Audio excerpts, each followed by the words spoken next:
অবশেষে পিছু হটল যুক্তরাষ্ট্র। সেই ডিসেম্বর থেকে ইরানে হামলার প্রস্তুতি ও হুমকি দিয়ে আসলেও বাস্তবে তার দেখা নেই। ইরানে হামলায় যুক্তরাষ্ট্রের এত প্রস্তুতি জানুয়ারি মাস চলে গেলেও হুমকির সাথে বাস্তবতার দেখা নেই, বরং ইরানের পাল্টা হুমকি ও প্রস্তুতি দৃশ্যমান হচ্ছে একের পর এক। তবে কি ভয় পেল যুক্তরাষ্ট্র?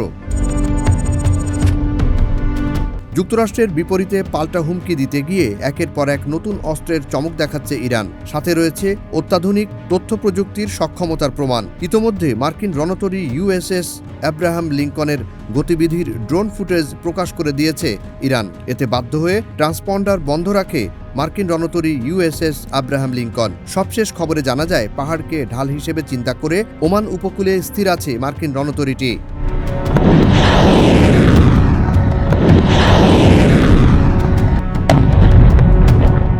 জানুয়ারি মাসে পাল্টা প্রস্তুতির পর ফেব্রুয়ারির শুরু থেকে হরমুজ প্রণালী, ওমান সাগর এবং ভারত মহাসাগরের উত্তর অংশে সামরিক মহড়ার ঘোষণা দেয় ইরান। ইরানের বিপ্লবী বাহিনী আনুষ্ঠানিকভাবে হরমুজ প্রণালীতে লাইভ ফায়ার সামরিক মহড়ার ঘোষণা দেয়। মহড়া মানচিত্রের একটি অংশ আন্তর্জাতিক নৌ পরিবহন লেনের সঙ্গে ওভারল্যাপ করে, যেখানে বিশ্বের প্রায় 20% তেল ও প্রাকৃতিক গ্যাস পরিবহনের রুট। সম্প্রতি আইআরজিসিকে নিষিদ্ধ সংগঠন হিসেবে ঘোষণা দেয় যুক্তরাষ্ট্র ও তার মিত্ররা, আর সেই নিষিদ্ধ সংগঠনের সাথেই মহড়ায় অংশ নেয়ার ঘোষণা দেয় বিশ্বের দুই পরাশক্তি রাশিয়া ও চীন। চীনের টাইপ 055 এবং টাইপ 052D ধরনের একাধিক হেভি ডেস্ট্রয়ারকে দেশটির হাইনান নৌঘাঁটি ত্যাগের খবর পাওয়া যায়। ইরানের বার্তা সংস্থার বরাতে জানা যায়, হরমুজ প্রণালীর কাছে ইরান, রাশিয়া, চীন এ 3 দেশের অংশগ্রহণে অনুষ্ঠিত হচ্ছে অতিরিক্ত যৌথ মহড়া।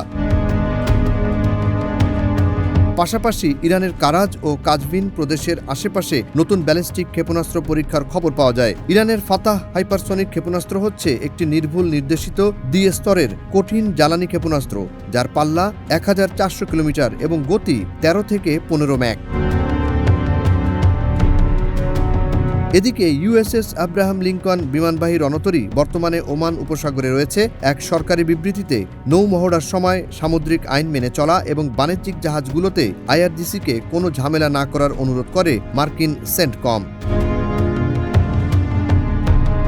এ দুই মহড়া একসাথে ইঙ্গিত দিচ্ছে শক্তি প্রদর্শন ও প্রতিরোধ বার্তা। হরমুজ প্রণালীতে মহড়া মানে বৈশ্বিক জ্বালানি সরবরাহের উপর কৌশলগত চাপের সংকেত, আর চীন রাশিয়ার সঙ্গে যৌথ মহড়া দেখাচ্ছে মিত্রতার সমন্বয়। আবার একই সময়ে মার্কিন বিমানবাহী রণতরীর উপস্থিতি পাশে রেখেই এ অঞ্চলে এই মহড়া আমেরিকার গালে একটা চপেটাঘাতের মতো, যার অর্থ হলো ভয় ভীতি সংকোচে আমরা নই, বরং তোমরাই ভীত আছো নিজেদের সৈন্য, বেইজ আর অস্তিত্ব নিয়ে। জুনায়েদ আলী সাকি, বৈশাখী সংবাদ।